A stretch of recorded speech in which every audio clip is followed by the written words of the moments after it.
Hey everybody, welcome back to the Rise or Die podcast with yours truly, Stephen M. Lowisz, episode 89, What You Can't Really Means. So when I was 16, I literally broke both feet trying to run a marathon for charity. Now, let me give you a little bit of context. I was overweight. Number two, and here's the really big one, I have a knee disorder. It's a hereditary knee disorder in both knees where essentially I land wrong and I fuck up my legs anytime I run. That's the moral of the story. So I went through this marathon, didn't really train a whole lot, but said, fuck it, I'm going to do it anyways. And I did it, broke both feet. I went to the orthopedic doctor afterwards, of course. And his response is key here. His response was basically, well, why the hell did you try running? You're never going to be a runner. Don't try running. Just stop. Find another hobby. It was years ago, so I'm paraphrasing a little bit, but it was that blunt. I'm not sugarcoating it or making it any worse. That's about as direct as it can get. Now, this really pissed me off. Keep in mind, I was 16. I did it for charity. And this guy's basically saying, what the fuck's wrong with you? Talk about a kick in the nuts.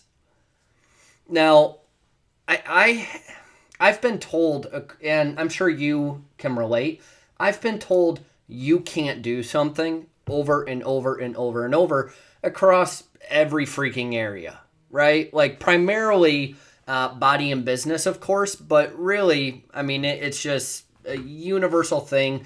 People want to limit you and tell you what you can and can't do. Now, I just got back from, it was a 10.4 mile run. It wasn't pretty. It was slow. I will never beat a Kenyan. However, I just ran 10.4 miles and I feel perfectly fine. Little tired, sure. It was my first run in about a month. First run in about a month of any real distance, I should say. Now, this isn't a big deal to many. Running 10 miles, not a big deal. I know guys that they literally used to run a marathon a day, which is just friggin' ridiculous. And that's no exaggeration. But I was pretty proud that I ran my 10 miles. And something kind of hit me while I was on this run. That doctor that told me I can't, what he was really trying to say was, if I was in your shoes, there's no way in hell I could do what you just did. Or not even just about that specific event. If I were in your shoes, there's no way in hell I could be a runner, that I would ever consider running, so you shouldn't ever consider running. Just stop. Go find another hobby. It's funny. Keep in mind I was 16, so I had my mom with me. I couldn't tell who wanted to throttle the doctor more, me or her. Just a little side note. But that's also a universal principle. And I can't believe it's just now hitting me, but it hit me in the face while I was running. When someone says you can't do something, it has no real reflection of you. It has no bearing on whether you can or can't. All it means is that if they were in your shoes, they'd say, fuck no. Talk about getting a little different perspective on things. Talk about a different perspective. People were telling me that I was too young to start my businesses. People were telling me I was too young to get married. There's no way that's going to work out. People have told me a lot of stupid shit. And at this point, I use it as fuel, and I strongly encourage you to do the same. Just because someone says you can't do something doesn't mean you can't. It just means they can't. Their only reference point is themselves and their capabilities. Maybe you're just fucking better. Maybe it is as simple as that. Either way, guess what? I actually use a chip on my shoulder as fuel. I'm not going to go whine and cry. I'm not going to get my feelings hurt. I'm also not going to take out my frustration on others. I did that for many, many years. At this point, I just want to flip everyone the bird and say, watch this. One of the most common sayings that I've been using lately is, I'm just getting started. when someone gives me a little kudos or pat on the back.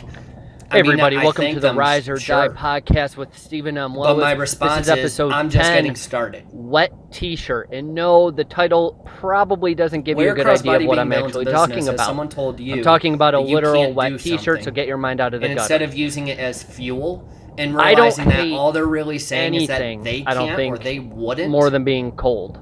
I hate being cold. Instead of I'm using not talking it as chilly, fuel, but like chilled to the bone.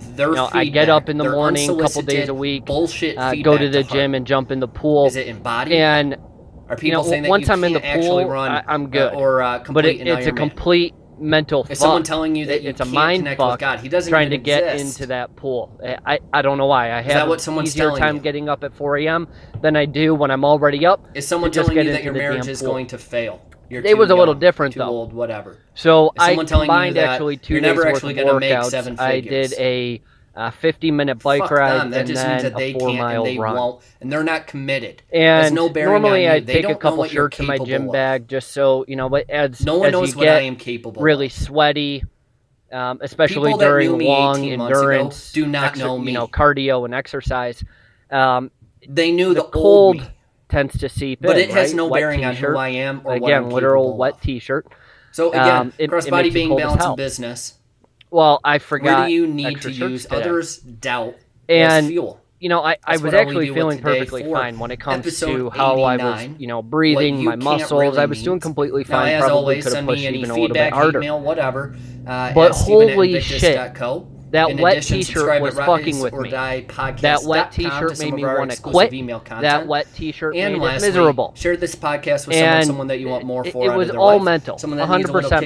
I'm a little chilly on the outside. Got a couple extra pounds. I've got insulation, as I call it. I'm slightly fluffy, right?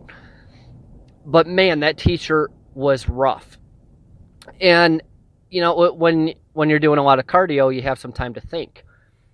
And I realize I have a wet t-shirt in every area of my life. And yes, this is a little cheesy, but so be it.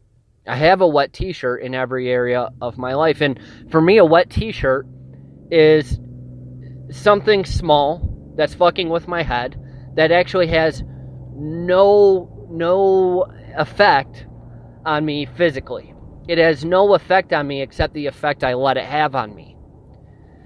There was nothing miserable about the dang t-shirt. It was all mental. In my marriage, there are things that get under my skin that really, truly just don't matter. In business, I try to do shit that I don't want to do, and it doesn't affect me physically at all. I just don't want to fucking do it, so I have a mental block, a roadblock up. I have a wet t-shirt in every area of my life. For me, a wet t-shirt, when it comes to faith, is simply, I don't want to keep reading the Bible because I feel like I'm ADD and I don't have the patience. That's the same thing. It's a wet t-shirt. It's essentially a distraction that's getting in the way of what I want, but it's all mental. We let mental irritations, mental discomfort fuck with us. Stop us from getting the results that we want. Stop us from getting the results that we demand across all of the core four, body, being, balance, and business. So, again, I know the concept is a little cheesy, but hey, I'm going to share whatever I get out of that day with you, and today it happens to be a wet t-shirt. Tomorrow it might be a dry towel. Who knows? But the question I'll pose to you is, what is your wet t-shirt in body, being, balance, and business? What's the small mental irritation, the mental roadblock that you have set up that's stopping you from the success that you want? I pushed through today. That t-shirt did not affect me at all. I was cold. I was kind of shivering a little bit. So all I did was run harder. And then I forgot all about it because my body temperature was plenty high. So what's the wet t-shirt that you're going to rip apart and tear down across body, being, balance, and business over the next day or two? Do me a favor, share this podcast with someone that you think could benefit from it. Always appreciate a good share. And don't forget to subscribe at riseordiepodcast.com. Talk to you soon.